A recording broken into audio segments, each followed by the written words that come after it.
J'ai commencé à m'intéresser à la cause animale au moment où j'ai rencontré Gaël. Au début, j'avais un petit peu des a priori, je trouvais que c'était très noble, mais que moi, ça m'atteignait pas. J'étais plutôt quelqu'un qui aimait manger la viande.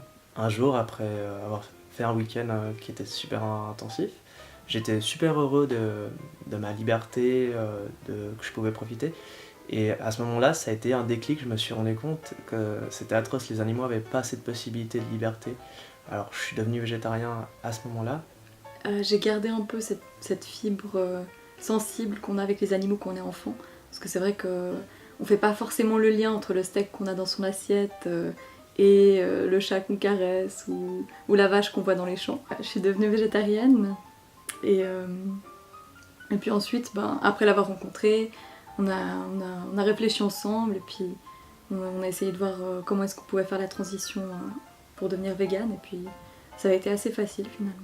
On était au salon du livre avec Gaël et on a rencontré le Black Vegan Metal Chef. J'ai trouvé que c'était quelqu'un qui dégageait une énergie tellement forte et qui assumait ses convictions. Et je me suis dit à ce moment-là que je pouvais ne plus être vegan. C'est super génial de pouvoir faire ça à deux, d'avancer les deux dans une même conviction.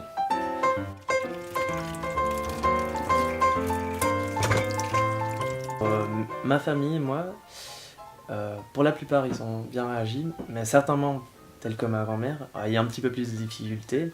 Au début, vraiment, de son point de vue, c'était quelque chose qui était comme un caprice d'adolescent, une phase un peu comme les personnes qui deviennent gothiques ou des choses comme ça. Au niveau de la famille proche, ça se passe plutôt bien. Il y a juste par contre, par exemple mon frère ou mes cousins où c'est un petit peu plus difficile de faire comprendre ce genre de choses. Alors la discussion est possible, mais ils adhèrent pas forcément à cette façon de penser. Pour essayer de convaincre mes amis, j'essaye un petit peu de choisir le moment idéal. Ça peut être souvent lors d'un repas, leur faire comprendre qu'ils peuvent avoir la même chose qui est dans leurs assiettes sans la souffrance animale. Certains, ça les touche, d'autres un peu moins. D'autres, il faut plutôt peut-être les inviter chez soi, à faire vraiment goûter, un petit peu les confronter à ça. Face à quelqu'un qui n'a pas forcément envie de changer de mode de vie, c'est vrai que on a envie quand même de lui expliquer, d'aller plus loin dans la discussion. Alors des fois c'est possible, des fois il y a aussi des gens qui sont de mauvaise foi, qui ont juste pas du tout envie d'entrer en matière.